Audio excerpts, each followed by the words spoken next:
Je suis la maman d'un jeune qui a bénéficié d'une aide pendant 4 ans, qui vient de sortir du programme.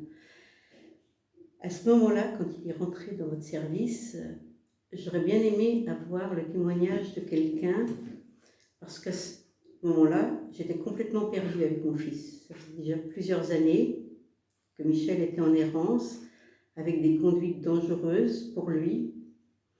Pas pour moi, pas de violence. Michel s'enfermait, refusait de manger, n'allait plus à l'école. Il y a eu un passage où Michel a pu bénéficier d'un accompagnement en famille d'accueil qui n'a pas été concluant. Au bout d'1 an, ça s'est arrêté. Michel est revenu à la maison et puis là, de nouveau, je me retrouvais en grande difficulté avec mon jeune adolescent de 17 ans qui refusait tout ce qui pouvait venir de moi. Enfermé dans sa chambre pendant de longs mois, ne voyant plus personne, dans le noir, et c'est pourquoi j'ai demandé à ce qu'il soit de nouveau placé. Et là, je ne savais pas si je faisais ce qu'il faut pour mon fils. J'étais démunie, je n'avais pas d'expérience, si ce n'était que je ne pouvais plus rien faire. J'avais essayé de voir des psychiatres, thérapie familiale. Michel refusait tout. Et lors du placement, Michel a été OK pour partir de la maison. Et l'expérience d'un studio me faisait peur parce qu'il n'avait que 17 ans. Mais la séparation a permis de mettre en évidence ce que Michel pouvait faire et les éducateurs étaient là pour l'accompagner. Tout ce que Michel refusait avec moi, il l'a accepté avec les éducateurs. Et pendant plus d'1 an, on ne s'est pratiquement pas vu. Les dialogues n'existaient pas. Tout ce temps, j'ai souffert de la séparation de mon fils, mais je pense qu'il était nécessaire pour qu'il se reconstruise, pour que, comme il est aujourd'hui, avec ses difficultés, mais on s'est retrouvés. Là maintenant, il est dans son appartement, il est autonome, on se voit toutes les semaines. J'ai un garçon qui évolue, qui a un travail, qui a son logement. Il y a 4 ans, c'était inimaginable.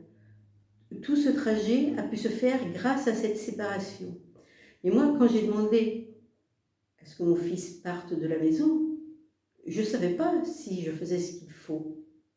Personne ne pouvait... Je n'avais pas de témoignage, je ne savais pas. J'ai demandé le placement uniquement pour qu'il puisse survivre, qu'il puisse s'alimenter, pour qu'il puisse voir les autres, pour qu'il sorte de la maison. Mais le reste, je n'en savais strictement rien.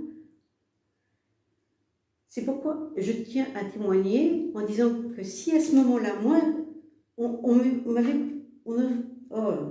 j'ai du mal. Si on avait pu me dire, oui, il y a d'autres jeunes qui sont passés par là, et puis cette séparation a été nécessaire pour que le jeune puisse avancer.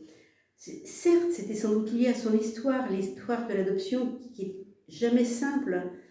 Il me rejetait en tant que maman, mais il fallait quand même qu'il trouve des personnes qui puissent lui donner les bases d'une éducation, d'un savoir-faire, tout ce qu'il refusait que je puisse lui apporter.